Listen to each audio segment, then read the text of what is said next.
Assalamualaikum warahmatullahi wabarakatuh. Selamat pagi anak-anak.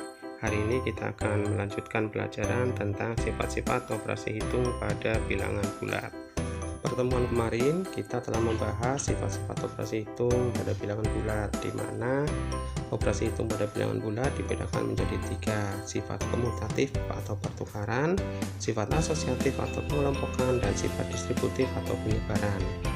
Nah, pertemuan kali ini kita akan membahas sifat asosiatif atau pengelompokan. Yang pertama yaitu sifat asosiatif pada penjumlahan.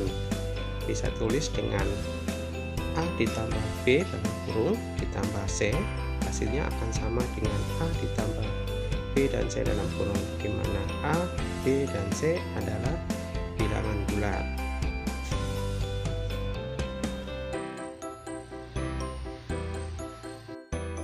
Perhatikan contoh berikut.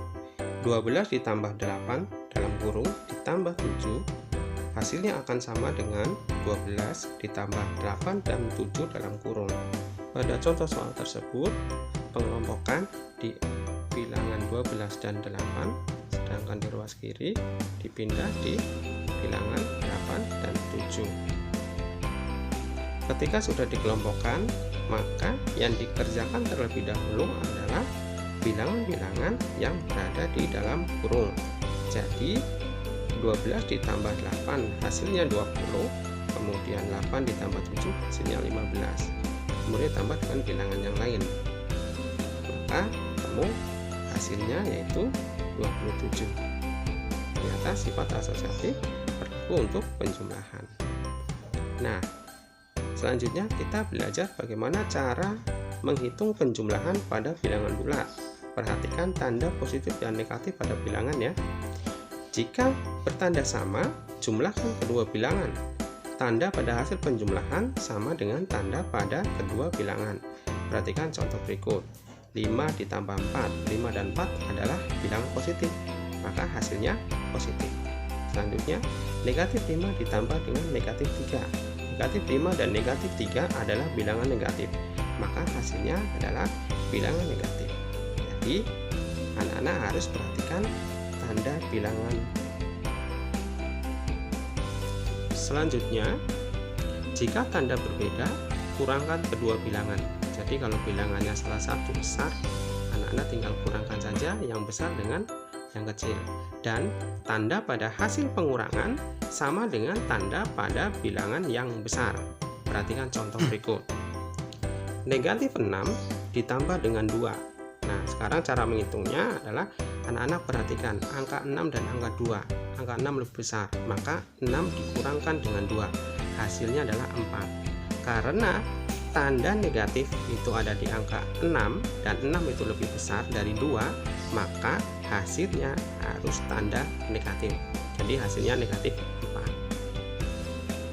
Selanjutnya, sifat asosiatif pada perkalian bilangan bulat dapat ditulis dengan A dikali B dalam kurung kemudian dikalikan C, hasilnya akan sama dengan A dikali dengan B dikali C dalam kurung, dengan A, B, dan C adalah bilangan bulat.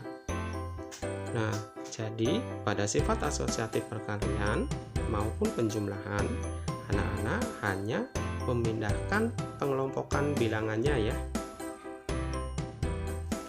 Nah, dalam perkalian bilangan bulat, anak-anak harus ingat bahwa perkalian dengan tanda yang sama hasilnya akan positif, sedangkan perkalian dengan tanda yang beda hasilnya akan negatif.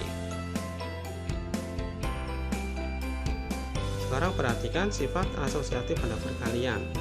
Misalkan 5 dikali 2 dalam kurung kemudian dikali 8, hasilnya akan sama dengan 5 dikali dengan 2 dikali 8 dalam kurung. 5 dikali dengan 2 hasilnya adalah 10, kemudian dikali 8, hasilnya akan sama dengan 5 dikali dengan 2 dikali 8 sama dengan 16,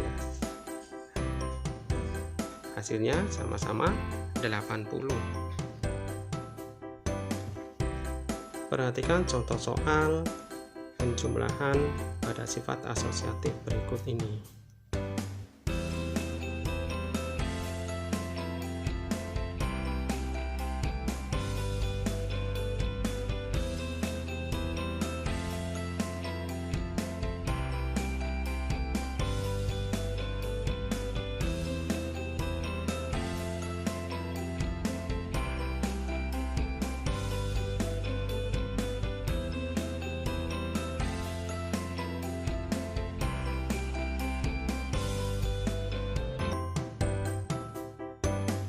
Selanjutnya perhatikan contoh sifat asosiatif pada perkalian berikut ini.